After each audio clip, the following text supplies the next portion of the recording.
Sigurado ka ba sa gagawin mo? Sa nangyayari ngayon, baka lalo lang gumulo ang sitwasyon. Dok, nakapag-isip na ako. Siguro naman alam mo magiging reaksyon ni Rosel kapag sinabi mo na ang totoo. Dapat handa ka sa reaksyon niya. Alam mo, Dok, nabuhayan kasi ako nung nakausap ko si Tyrone. Tama siya eh. Dapat harapin ko yung consequences ng mga mali kong nagawa. Dapat handa akong tanggapin kung anong mga yun. Ngayon, Dok, kung patatagalin ko pa tong pagtatago ng totoo kay Rosel, lalo ko lang dinadagdagan yung kasalanan ko sa kanya. Lalo ko lang binabaon yung sarili ko eh. Lalo ako nagkakasala kay Rosel at kay Tyrone.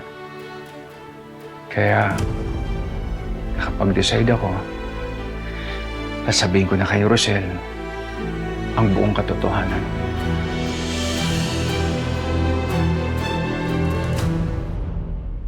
Anong wala na siya, ha?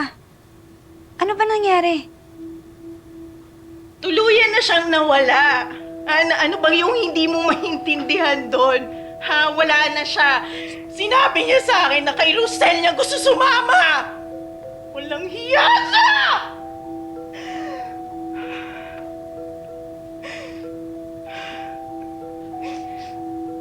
Nasaan si tatay?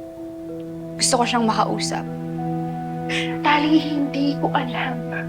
Hindi ko alam. Tanungin mo yung peking nanay mo. Dahil baka masyado nakakaalam! Fine.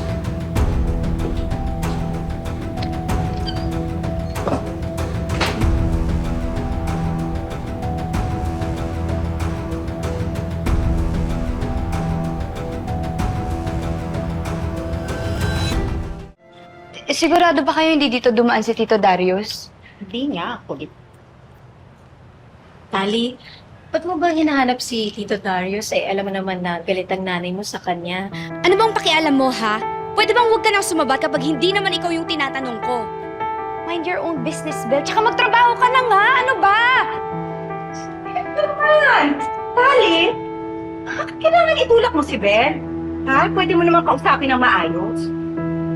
At saka kung may gusto kang malaman tungkol dyan sa Darius na yan, kung dapat tinatanong mo yung nanay mo.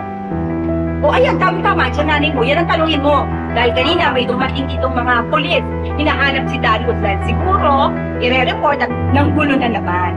Ay, tapos na yan. Nay, bakit ganyan yung itsura niyo? Ano nangyari?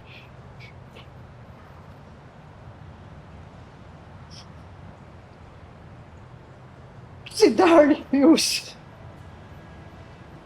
Yung kapatid ko!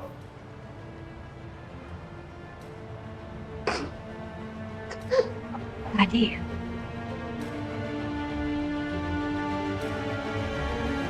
wala na si Darius. Patay na siya.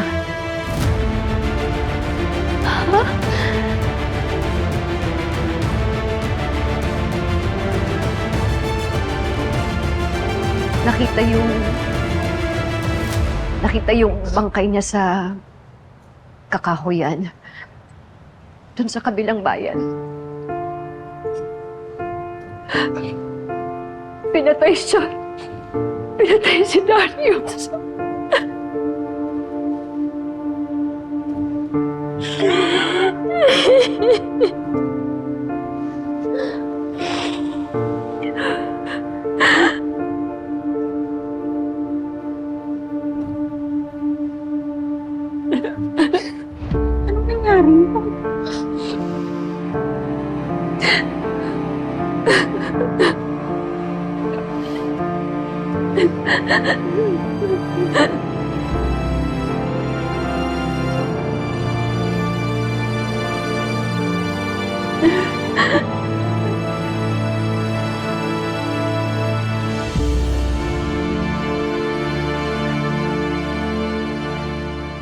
Pero sir, uminom na po kayo ng tubig. Salamat. Alam ko po mabigat ang pinagdadaanan ninyo. Baka tatag po kayo, ha? Ano Bel? Ba't ba umasta ka ng parang parte ka ng pamilya? Hindi ka parte nito! Di ba kanina ko pa sinasabi sa'yo na pumunta ka na magtrabaho ka na?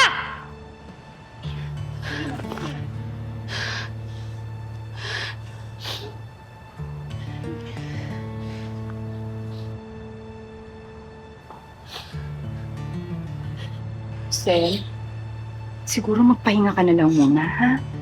Sige na, hindi pwede. Kailangan ko pang asikasuhin yung buro niya. Asawa ko pa rin siya. Responsibilidad ko pa rin si Darius. Rosel, tutulungan na kita.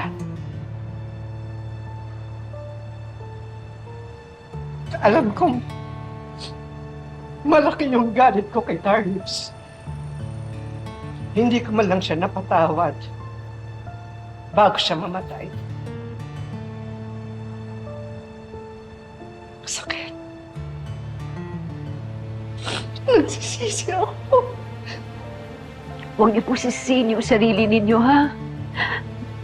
Oo, nagkasala sa atin si Darius, pero hindi naman natin ginusto yung nangyari sa kanya. Ang dapat sisihin dito yung pumatay sa kanya. Yun ang dapat natin sisihin.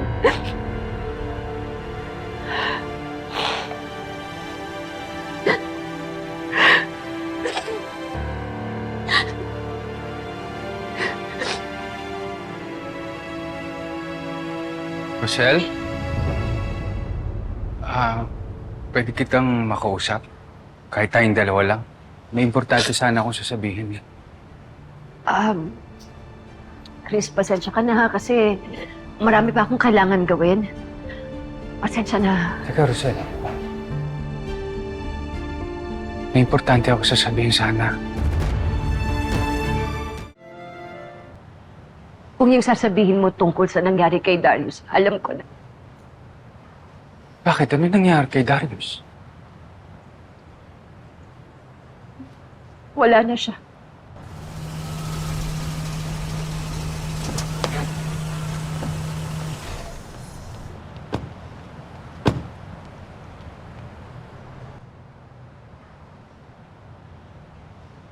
Mr. Chris Almendras, Opo, bakit po?